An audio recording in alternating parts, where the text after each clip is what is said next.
झाला आहे नुसरत शेख म्हणून, त्या नेहमी अशाच कार्यक्रम घेत असतात. त्याच्यामध्ये ती मला इन्व्हाइट करते, पण कधीही जाती धर्माच्या बद्दल तिने कधी की तू हिंदू तू मुस्लिम, आम्ही आमचा ग्रुप आहे ते सगळे मिळून मिसळून आम्ही काम करतो. नुसरत शेख म्हणून आहे आणि त्या सुद्धा एकदा पार्टी करतात, पण सगळ्या महिलांना बोलवतात. माझ्याकडून तर महिला असं नाही आहे, त्या जातीच्या धर्माच्या सगळ्या करतात, परंतु आपणच हे भेदभाव हे आपणच केलेले आहेत सगळ्यांनी. खरं सांगायचं म्हणजे आपण राहतो कुठं, महाराष्ट्रामध्ये राहते, महाराष्ट्राच्या कल्चर जपायला पाहिजे. तुम्ही हिंदू असो या मुसलमान असो, आपण सगळ्यांनी सगळे सण साजरा करायला पाहिजे. माझ्या मैत्रिणींना आता आमच्या इथे गणपती बसवतात, पण गणपतीची पूजा माझ्या मैत्रिणींनी करतात तुमच्या समाजाच्या, पण कधी आम्ही असा भेदभाव केला नाही की तू कशाला हात लावते काय लावते.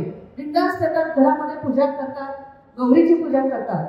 पण अशी मैत्री आणि असा फील्ड राहायला पाहिजे, तरच हे आपले भेदभाव कमी होतील.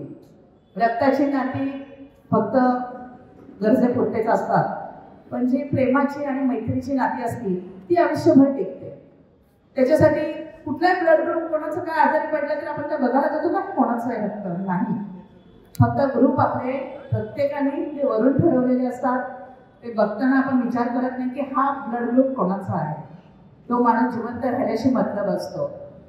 आणि मी खूप वेळ घेत नाहीये, सगळ्यांना अजून एकदा रमजानच्या हार्दिक शुभेच्छा. जय हिंद, जय महाराष्ट्र. जो हिंदू मुस्लिम को मिलाने का जो एक रास्ता है, ये सही रास्ता है.